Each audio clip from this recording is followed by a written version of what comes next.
गुरुग्राम के SGT university में छात्र की हत्या करने वाले आरोपी को सीआईए टीम ने दिल्ली के छावला से किया गिरफ्तार। पहले भी आरोपी छात्र पर दिल्ली के मुंडका थाने में हत्या का मामला हुआ था दर्ज। दिनांक 8/10/2021 को एसजीटी यूनिवर्सिटी में एक छात्र का गोली मार के हत्या कर दी गई थी। तो छात्र का नाम विनीत था, जो कि वहाँ पे एजुकेशन ले रहा था। वो आयुर्वेदिक में डिग्री कर रहा था और उसी कॉलेज के एक स्टूडेंट द्वारा ये गोली मारी गई थी, जिसका नाम पुनकित है और इसके खिलाफ एफआईआर दर्ज की गई थी। उसको हमने काफ़ी तलाश करने के बाद आज हमारी क्राइम यूनिट सेक्टर 10 में इंस्पेक्टर विजेंद्र हुड्डा के नेतृत्व में काम करते हुए इसको गिरफ्तार किया है।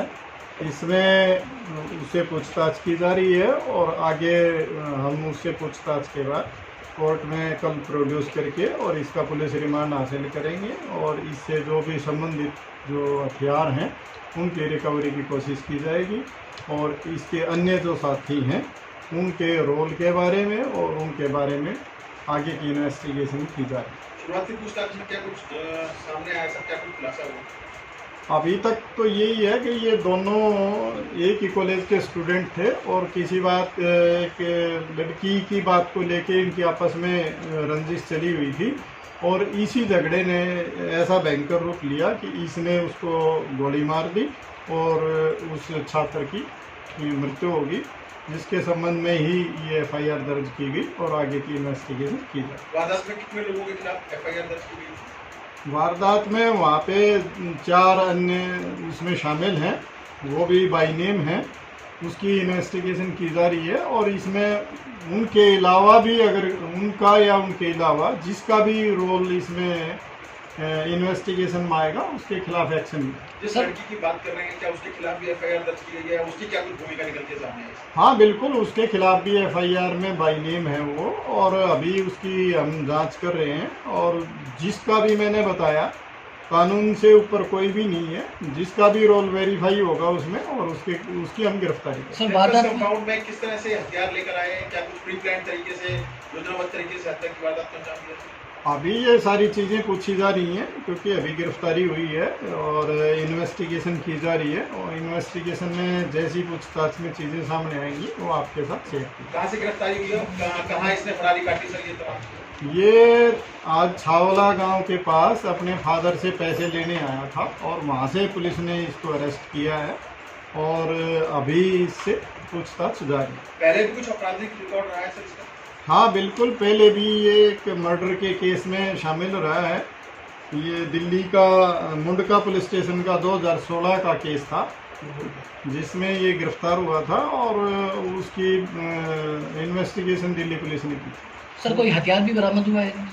अभी तो मैंने आपको बताया कि इसको गिरफ्तार किया गया है और उसकी जानकारी आपको दे रहे हैं। उसके अभी पूछताछ करके और जो भी इसमें संबंधित जो भी हथियार हैं उनको रिकवर करने की कोशिश की जाए। ये कहीं हत्या करने के बाद बाहर दूसरे प्रदेश में तो नहीं गया? नहीं, ये हाँ दूसरे प्रदेश तो दिल्ली भी हमारे साथ दूसरा ही प्रदेश है और ये छिपता भाग रहा था और कुछ इसके अपने लोग इसको शरण दे रहे थे। हम उन सारी चीज़ों पे जांच कर रहे हैं और उस जांच के बाद जैसी चीज़ें वेरीफाई होंगी वैसा एक्शन लिया जाएगा।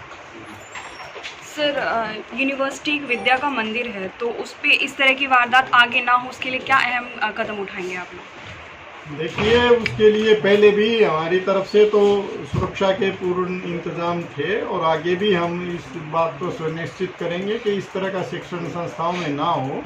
लेकिन अब इस तरह के जो ये हादसा है ये दुर्भाग्यपूर्ण था और इसकी पुनरावृत्ति ना हो इसके लिए भरसक प्रयास किए जा रहे हैं। सर लेकिन कॉलेज में इस तरह के दंगे जो हैं वो आम बात हो गई है। आए दिन हम लोग न्यूज़पेपर में हर जगह देखते हैं कि कॉलेज में दंगे कराते हैं स्टूडेंट्स, तो इसके लिए क्या हमारे पास नियम कानून?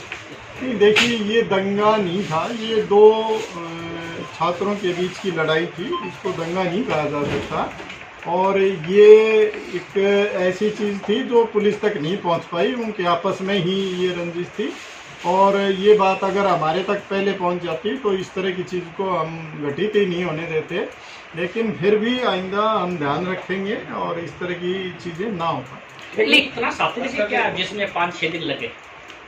नहीं, सातिर की बात नहीं है। देखो, कोई भी आदमी अपने बचाव के लिए भागता है, क्राइम करने के बाद वो कानून से डरता भी है, इसलिए भागने की कोशिश करता है और कानून का काम है उसको गिरफ्तार करना।